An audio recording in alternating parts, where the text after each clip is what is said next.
So, hey, you guys, how's it going? Glad you're here.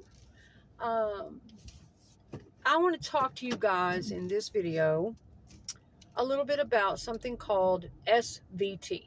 You may have heard of it, maybe not, but if you're like me and you have it, then most likely you have been across the internet searching for others um, and trying to get information, on what it is, and maybe looking for others who have had this experience or who have this condition. Okay. And I'm a person who has an actual anxiety disorder. I have generalized anxiety, had it all my life, PTSD with panic attacks, and the generalized anxiety, which also, as an offshoot of the anxiety disorder, obsessive compulsive traits. I don't have full-blown OCD. Mine is just the traits, which means it's milder, it's not as bothersome, and it doesn't interfere with my life as much, but it can raise up and trigger up at certain times in my life, and it can become pretty bothersome and pretty irrational, and I really have to work hard on it mentally to kind of get out of it. But luckily I've pretty much always been able to do so without medication, but I won't say that it's been easy. Okay, so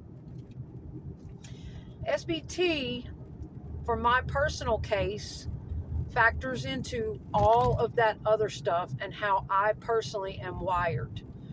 It all kind of works together, what I've been through in my life, how I grew up.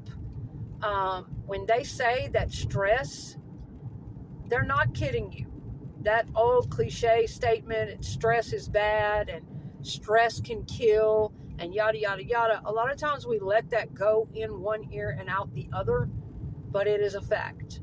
It is a fact that prolonged exposure to extreme amounts of stress, chaos, dysfunction, as in growing up like that, abusive homes, dysfunctional home life, chronic mistreatment, anything, emotional, physical, any type of abuse, prolonged exposure, either in childhood or in adult relationships, on the job, anywhere in your life, prolonged exposure to anything like mind games, people being disrespectful, anything that kind of sends you into a state where you kind of have to deal with it inside and you're put on the spot to feel some type of way and you don't know exactly what route to take, or you may feel trapped in it at work with coworkers, any type of stressors. Okay, now life is going to be full of stress, man. I get that.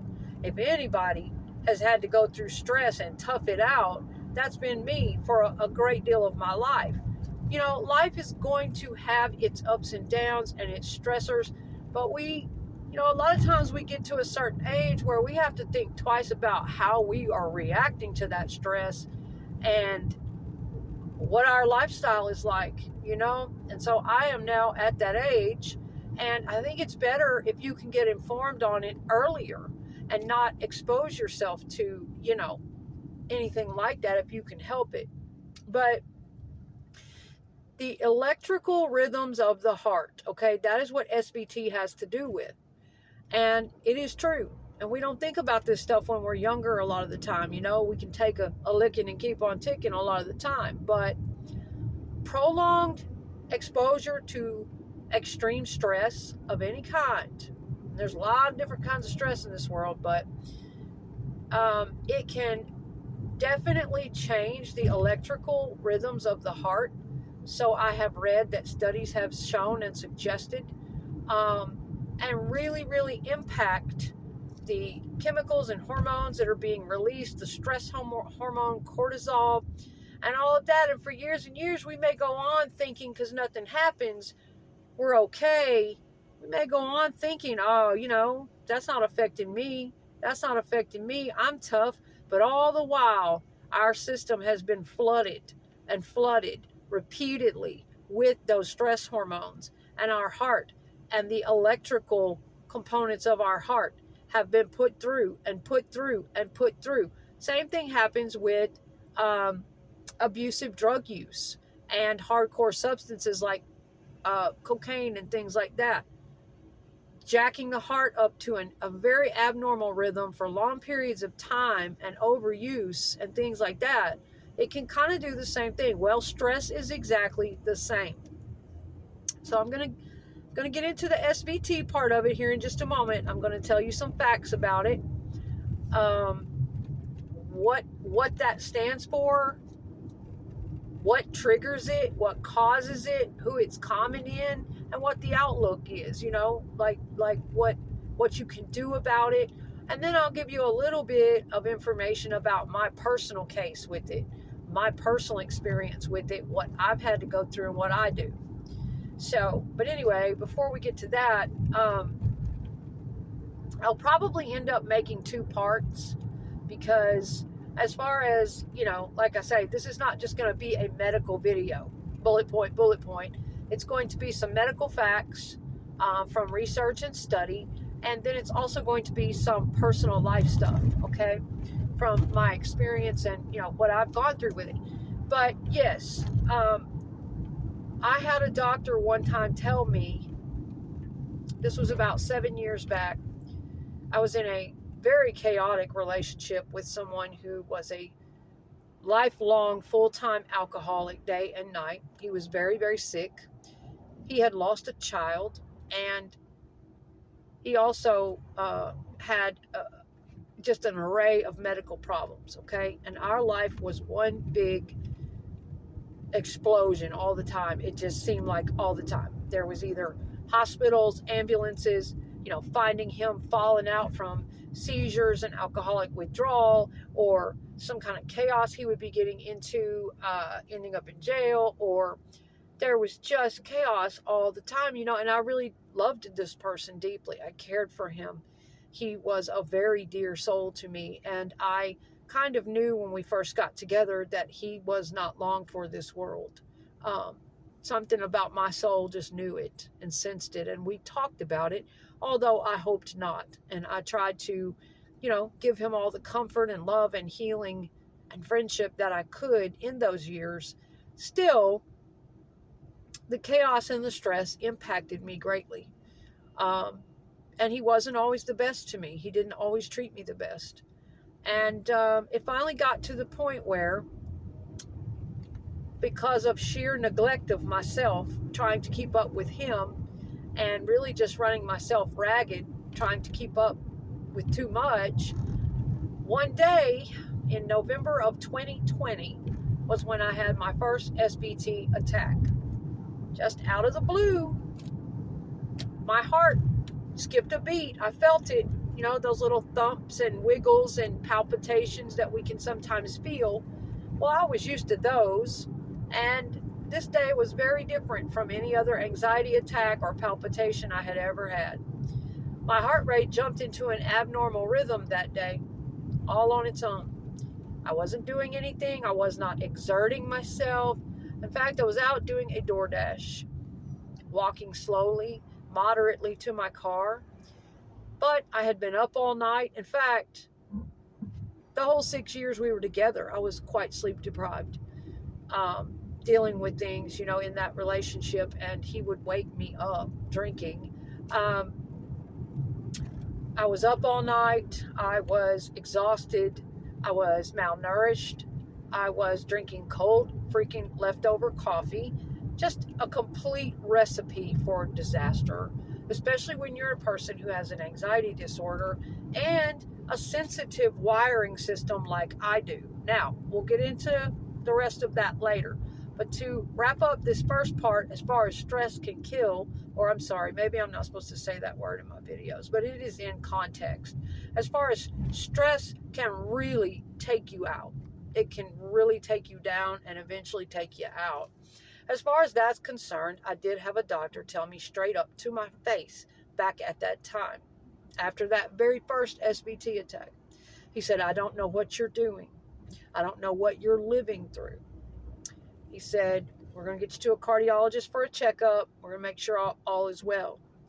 He said, but whatever you are doing or living through right now, whatever is going on in your life, he said, I suggest that you stop it.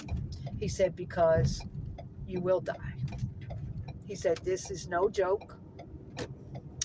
And he began to refer to broken heart syndrome. So my heart has been impacted in many, many ways that we don't always think about, that can that really harm us? Is that really gonna, do people really die of a broken heart? Do they really die of, stressors and things like that? But I've come to realize that, yes, all of the heartbreak that I was going through with this man, the deep, deep wounding on a regular basis, betrayal, chaos, just so many things going on in those years, not to mention tragic deaths going on in my family and moving around all the time and just absolutely insane. I don't even know how I survived all that. I have come to find out over the years that if you're living in extreme amounts of stress, especially after a certain age, that it begins to change the electrical wiring of your heart. If you are extremely grief-stricken and there's just something about it, you may feel fine, you may get up and go on about your day, but that grief is burying deep inside you, and there's just something about those types of emotions. If we are exposed to them for prolonged periods and we're unable to work through them and heal them and get to a better place of energy within, there is just something about those kind of emotions that, yes, the chemicals and everything that's released, it just begins to affect the electrical circuits of the heart and the wiring. And even I couldn't really deeply comprehend that for many, many years, okay? And I let a lot of things go on in my life, that I should have really put myself first on. So I'm going to put this message out to you right now, okay? And try to do my best to share with other people that may have this condition, that may be frightened, that may be living in all hell or chaos, that may have anxiety disorders. I would truly like to do my little small part in the world to help people like that, to reassure people like that, to give them some guidance, to share my experiences.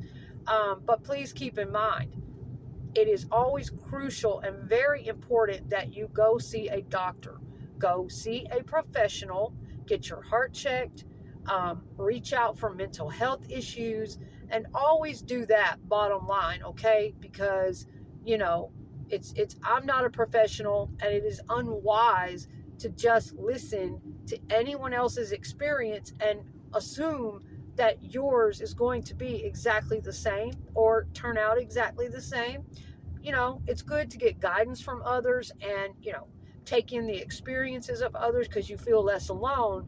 But please, always get your checkups with your doctor, consult a professional when you are having any types of physical pains, issues, things you don't understand or that seem off, and the same with your mental health, okay? So, SVT. What does SVT stand for? It is supraventricular tachycardia, okay? Now, I'm sure if you have an anxiety disorder like myself, you have heard the word tachycardia. You know what that means, or you are tacky. As doctors and nurses, they have their own lingo. Tachycardia is where the heart rate starts to go up above, I believe, 100. A normal heart rate is 60 to 100 beats a minute. That's pretty much within the normal range. That will vary for some of us. Some of us, it's pretty normal. It runs 110, 115, and we're like, yeah, that's normal.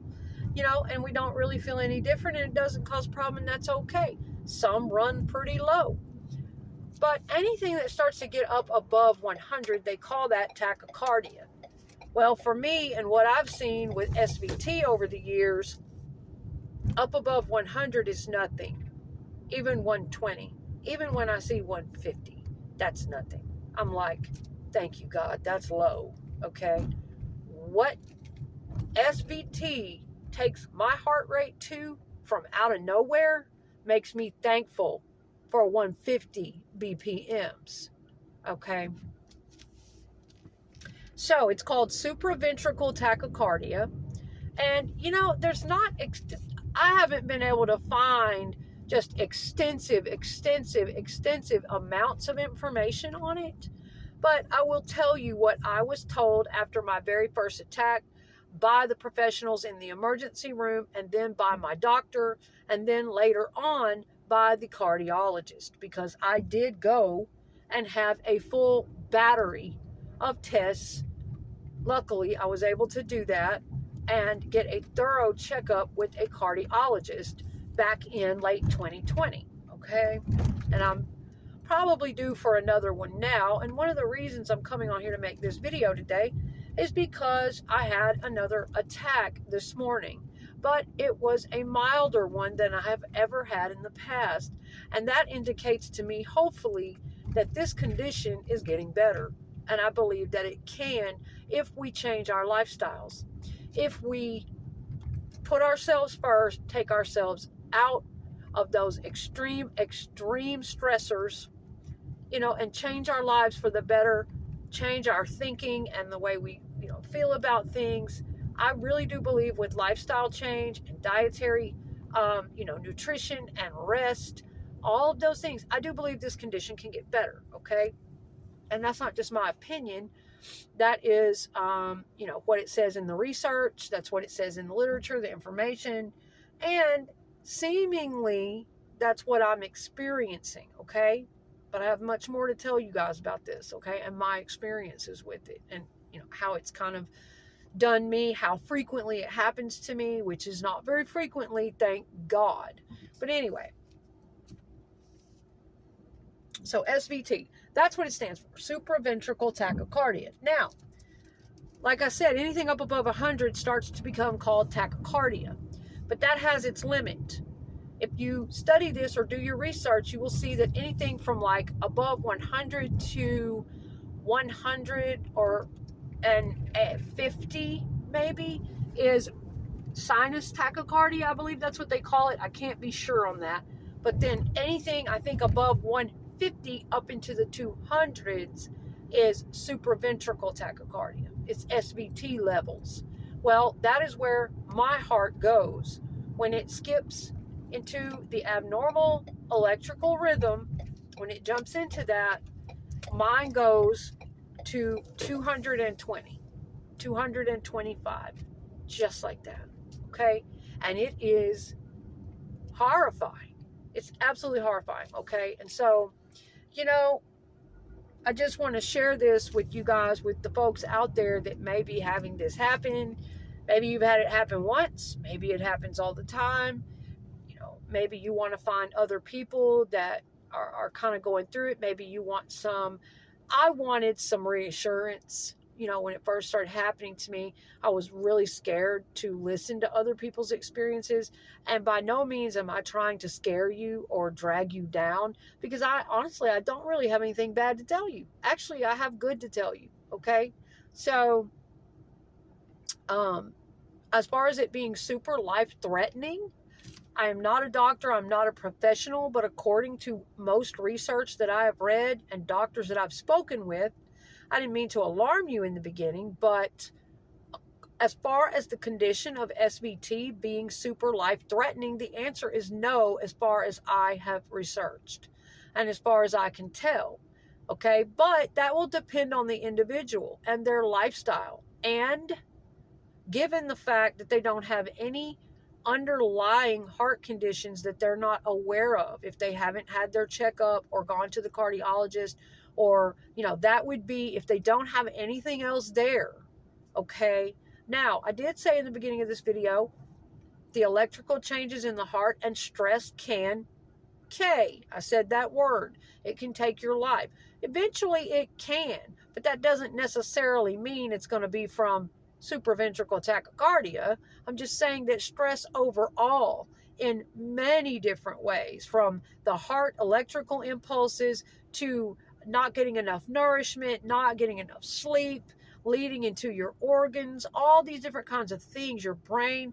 Eventually, yes, stress can take your ass out in many different types of ways. So it is really best to pay attention to your health.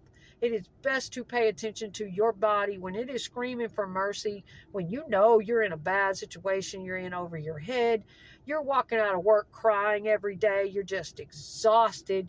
It's a horrible place to work, like what was happening to me actually happened to me in several different places. I was in a very stressful restaurant industry for about 20 years, and I could handle all that high anxiety and go, go, go. And I really thrived in that industry. And I worked for a lot of great people in privately owned establishments, upbeat. I loved it. But it all got to be too much for me after a while, okay, as I got older. And I found myself, in some pretty bad situations, since I had not finished my degree and certain things had happened in my life. I found myself in some pretty desperate situations and having to take some pretty shit jobs and go back into environments that were not by any means going along with the de-stressing plan that I had for my life. I found myself kind of getting right back into these environments where people had nasty attitudes, very, very low vibrational, just compiling massive amounts of workload and stress, and really jobs that are just so excruciatingly stressful that not many people want to do them. High turnover rates. I was going through that kind of thing for a while. And I get it. We have to work for a living, and sometimes, damn it, people get mad. They're like, well, hey, I got kids to feed. I can't just quit, or I can't just put myself first, or, I have no choice. I have a car. No, well, let me tell you something. I do too. I feel backed into that very same corner. But man, it's a damn shame that when our life is on the line, our very life is on the line, that's what scares me is, there's got to be something better. There's got to be something better than that amount of stress. There's got to be something we can do or something we can make that change into. And people are oftentimes really scared to do it. And they will hang on to these brutal, horrible, monotonous, terribly stress-inducing, miserable positions in life, whether it's a job, a relationship, ties they don't want to have anymore, out of fear, out of doubt and fear, because yes, oftentimes we're over a fucking barrel in life. We're backed into corners, and I do understand that very much. So anyway, let me get on with the rest of this. Guys, like I said, SVT, supraventricular tachycardia, is where the normal electrical impulses of the heart are disrupted. And this can come on suddenly from out of nowhere, and it can last anywhere from a few minutes to a few hours. But God forbid, you don't want to let it go on for a few hours. You don't just want to lay there and ignore something like that. I would find it impossible. It's too scary. It's horrifying. And I find that I get very breathless when it happens to me. Anyone would be with 200 beats a minute. I get dizzy and breathless, and I absolutely have to call the ambulance when it happens, okay? I do not just sit there and hope it'll go away. Now today, if I can get it down within the first minute or two, if I feel that rate coming down, if I can get it down within a few minutes, then I will go ahead and relax and not call the ambulance out. But if it doesn't start going down within a couple minutes, I know that it's not going to go down on its own. It has completely jumped rhythm again, and that I'm going to need a shot of adenosine. That is what happens to me every time, okay? But I'll get into the personal part of this in a minute. Let's finish up on the facts. Like I said, guys, it's usually not life-threatening unless there's an underlying condition that you don't know about. So it's always best, if you are having these symptoms of any kind, please go to your medical provider, get a referral, go to the cardiologist if you can, and get everything checked. Wear the monitors, get the x-rays. What causes it? Okay, well, we've talked about the extreme stress factor. That's number one for me. Also, people who have panic attacks, who are prone to PTSD, panic attack, anxiety attack, that can trigger SVT. Also, my hormones. This is all very, very tied into my period every month. I also have PMDD, premenstrual. I always pronounce it wrong. I always say dysmorphic. It's dysphoric. Premenstrual dysphoric disorder, which is a mood disorder. Every month when I have my cycle, it is absolute mental hell. Well, it also affects my body, my wiring, and that is when I have heart palpitations. My anxiety and panic attacks are at their worst. It is all kind of tied in together. So the same thing could be happening to you. These are some of the triggers. Watching ourselves around hormonal time for women, making sure we're hydrated, making sure we're getting ample sleep, rest. And sometimes during PMS, for me, that body is going to require even more rest. And it's going to be hard for you to find time to give into it. Sometimes our lives are just that busy. I understand that very, very much.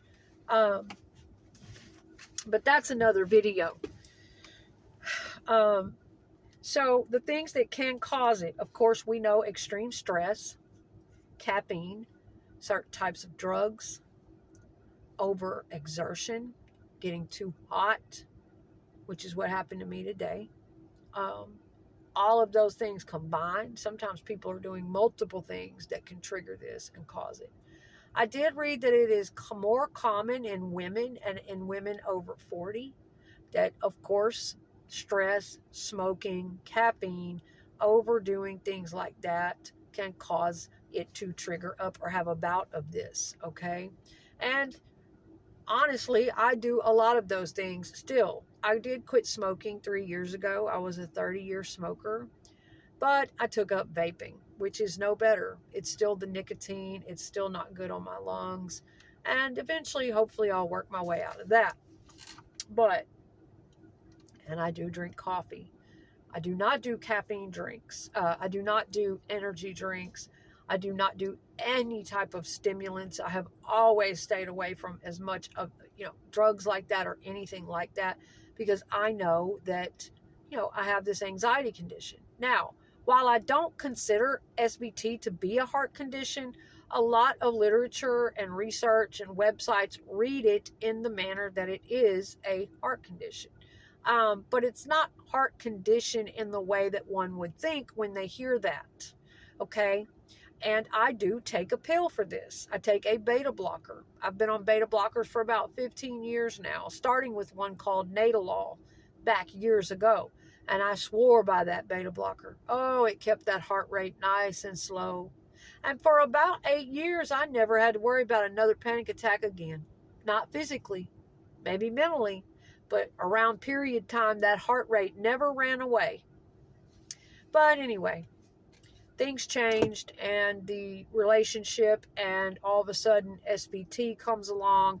I stopped taking the Nadolol for a while. Bad move. You do not need to just stop taking your beta blocker. And then they put me on a beta blocker called carvedilol, which I now take twice a day. Carvedilol also treats heart failure. Okay, so it's kind of scary. Like, damn, that's what y'all are giving me?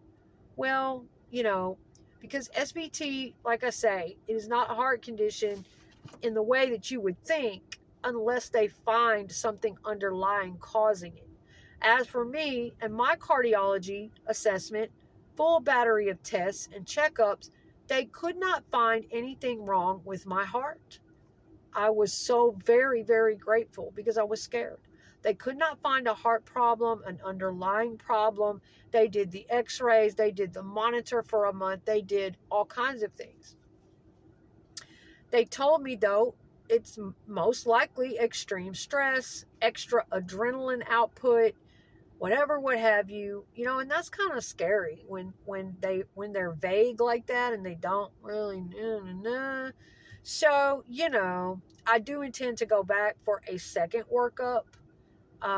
But in the time since I've had that done, I have followed my medication regimen very well, and I have increasingly and progressively worked on getting the extreme stressors out of my life. Anything to do with chaos, dysfunction, disorder, anything that I feel that is just too much for me, I'm having no choice but to get to the point where I have to say, that's not for me. No matter what it's going to cost me, no matter what, and then of course that's going to create more stress and anxiety because, well, what if you have a car note on your back? What if rent's due tomorrow? What if, and it's your job, like it's my job, like what I've been going through at work. I understand these things, but the peace and well-being of getting out of an environment like that, or what if it's your relationship? And where am I going to go? I'm so established here. I sometimes breaking the cycle of whatever the extreme stressor is that is triggering this and exacerbating it. Sometimes making that change can add just a little bit more stress. And yes, it's like the lesser of two evils, but ultimately it will lead you to your path of peace more quickly. And staying in what you have been doing that has been triggering all of your stress hormones and the SVT attacks to come on, it's, you know what I'm saying? It's a lot better to go ahead and make the scary change, go through the stressors that are going to come on from that, cope with the anxiety that's coming with that, reassure yourself, and go on and walk that path of change rather than continue sitting in what you're sitting in.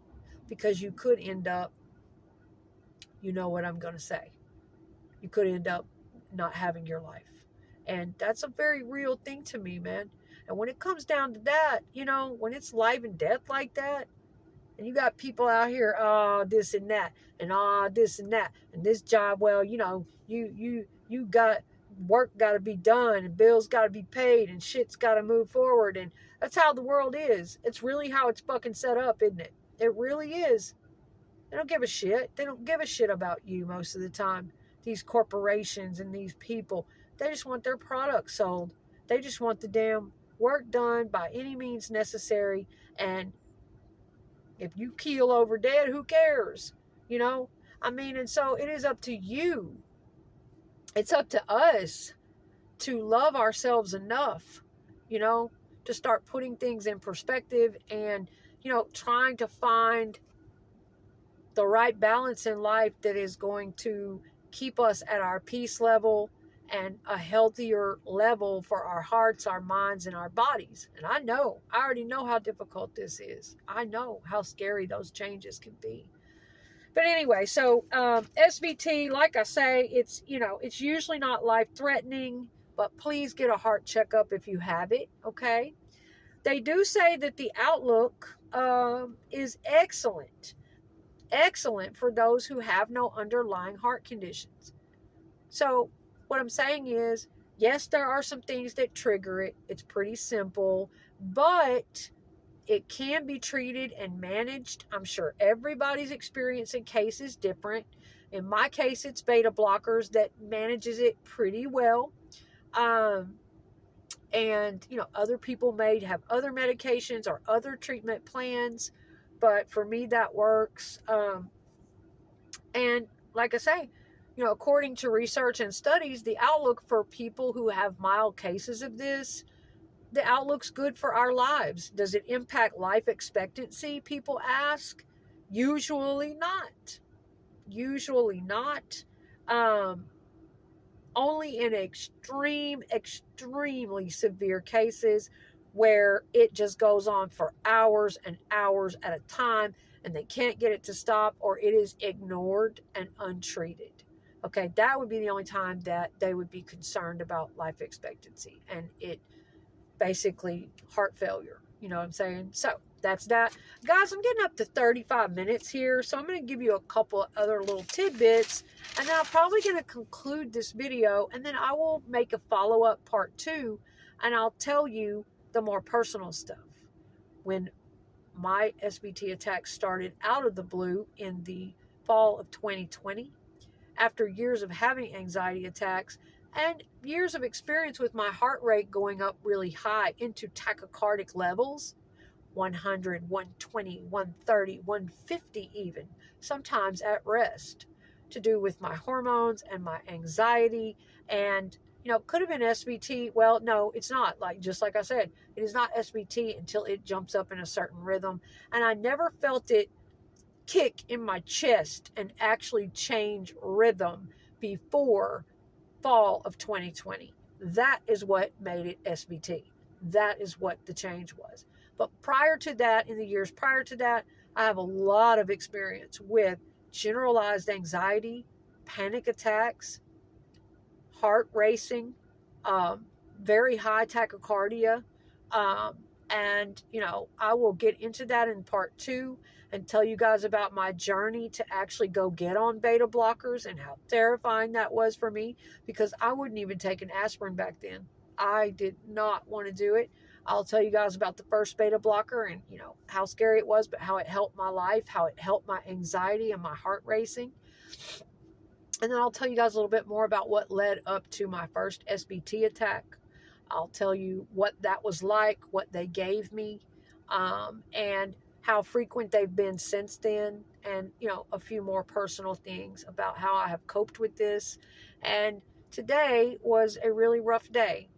I want to say I almost had another one because thank God I was able to get this one down. So it may not have been full on SVT attack, but I was at work. My work is a very, very stressful place, almost excruciatingly stressful, unnecessarily stressful. Very, very hot in the kitchen there today. I was already flush. I was already sweating.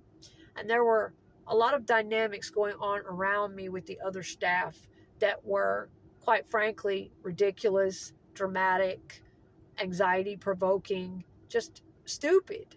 Okay. And that was starting to get to me. Plus, I had been up off and on all week this week with my PMS, my PMDD, my hormones. I feel like I'm on that verge of going through that life change, that female change, probably in early menopause, perimenopause, or whatever. I'm having some weird issues there. And so that's the time of the month where it was just the perfect storm, you guys. Being exhausted, that is another trigger that can bring SVT on, is being sleep deprived, exhausted, worn out, overtly tired, anxious, stressed about things, dehydration. That's another one that I didn't mention. I think I mentioned all the other triggers. Not having enough fluid in your body, being worn out, or whatnot. So anyway, in part 2, I will get around to, yes, just giving you guys some of my personal experience. We'll talk a little bit more about this. But, I want to make sure I get this kind of content out, things that I can share, that I know about, that might help somebody else or answer questions for somebody else. But that did happen to me today, all of a sudden in the kitchen with the perfect storm of events that I just mentioned. I felt suddenly that wiggle in my chest. You'll know it when it's happening. It's different from just a little heart skip. It's like your whole heart is kind of wiggling. It's like, it takes your breath for a minute and then it shoots straight the fuck up to about 200. That's what mine usually does. Today, it started to do that to me. And I dropped everything. I went to the manager's office. I was dizzy. I was breathing really slowly. I asked her to call the ambulance. I was terrified. They told me to stay away from stress, but I had no choice but to work in that stressful freaking environment at the time when I got that job. But somehow, some way, I was able to get my heart rate to come back down on my own before the ambulance arrived.